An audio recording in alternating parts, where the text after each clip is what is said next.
The day I realized my awakening felt more like dying than healing, the night I sat in meditation and felt something burn inside my head, not metaphorically but literally. When therapy, science, logic failed and silence became my only doctor, the moment I stopped chasing light and found it hiding inside my darkness. The truth about why spirituality makes you feel lost before it makes you free, and how I finally learned that awakening isn't about escaping life, it's about learning to live without illusion.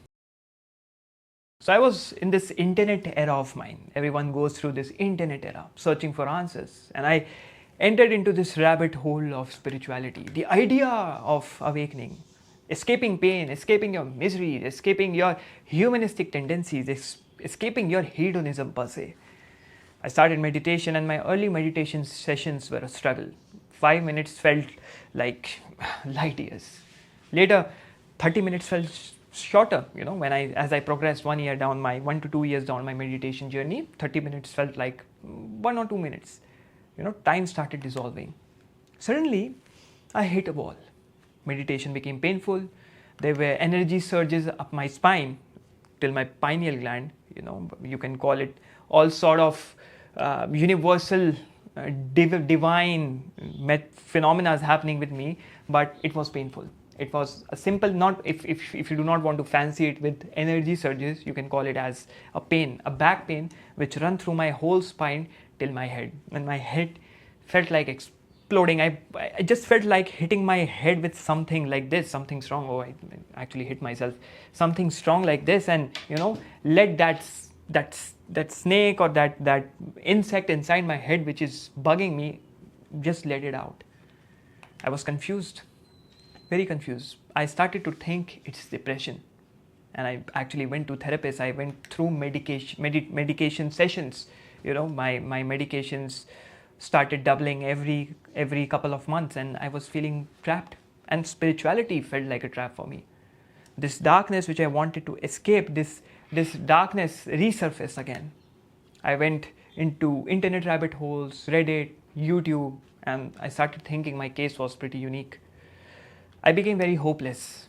After psychologists, I started going to top psychiatrists in my state where I am situated in, and obviously they labeled this as depression. None understood, and they told that you are just going through a phase and this too shall pass.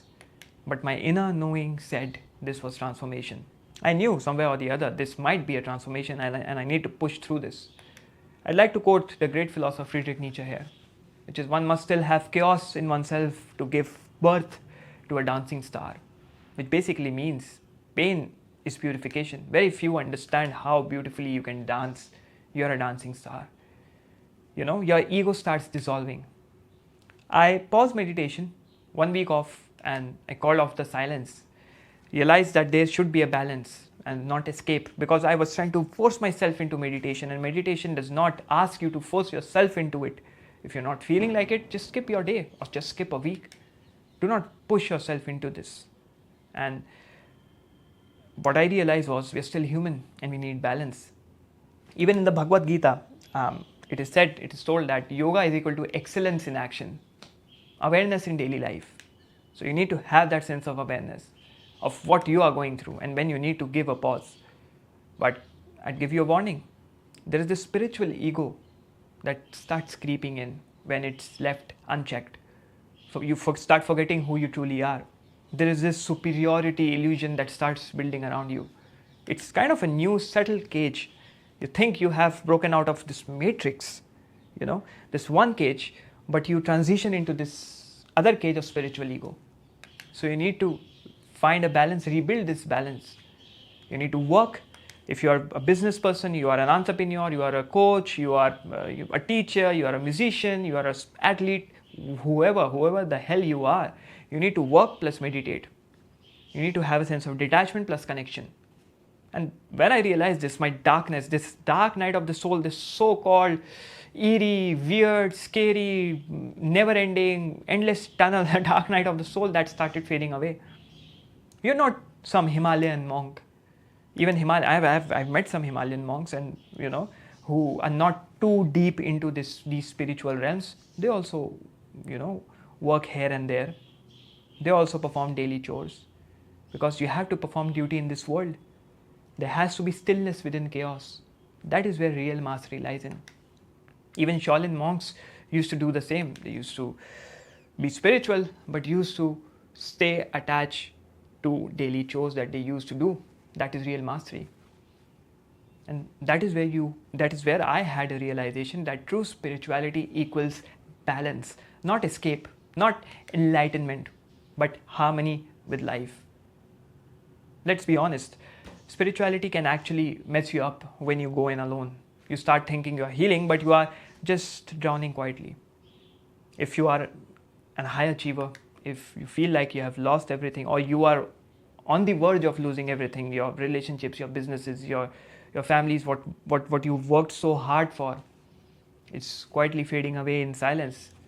And if you need help grounding everything again, not escaping, but again grounding, so you are the lucky one. You are the divine one. You are chosen by the divine. I'm taking a few one-on-one clients this month.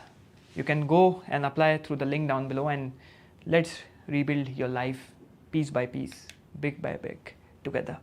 Until then, if you're new to this channel, do subscribe, do like whatever it is, so that more people who are in need of help can go through this video.